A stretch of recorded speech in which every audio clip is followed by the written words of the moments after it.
आज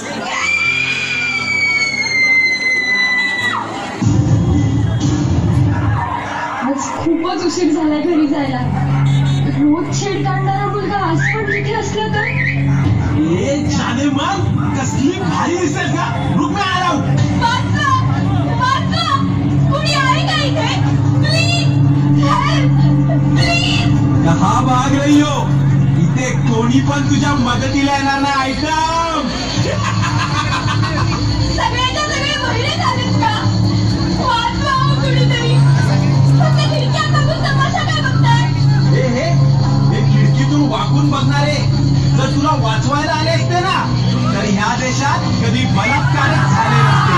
तुझा हात माझ्या अंगाला लागण्यापेक्षा मी जीव देईन.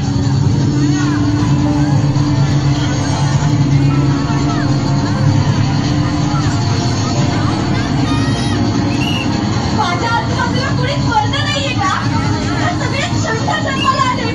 आज जर माझ्या अग्नीला धक्का लागला ना तर तुमच्या आया बहिणी तुम्हाला कधीच माफ करू शकणार नाही. तुला काय वाटलं मी गेलो?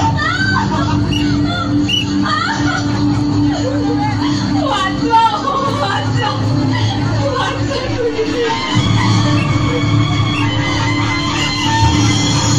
जगदंब जगदंब. दिल्लीत ते तख्त लागणाऱ्या महाराष्ट्रातून हा कसला आवाज?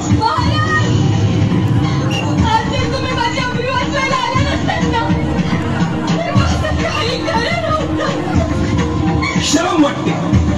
शरम वाटते.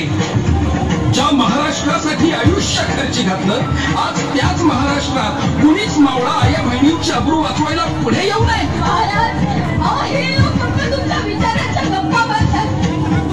म्हणूनच आता तुमच्याकडून अपेक्षा आहे. वाचवा माझी अब्रू.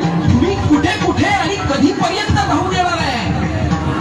आज 350 वर्षानंतर सुद्धा आया बहिणींची अब्रू वाचवायला माझीच गरज लागणार असेल तर माझ्या नावाने राजकारण करणाऱ्यांची मला लाज वाटते.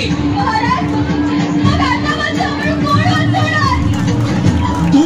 मी? होय तू. आता महाराष्ट्रातील प्रत्येक महिला भगिनी ह्या काळात स्वतः छत्रपती होणार.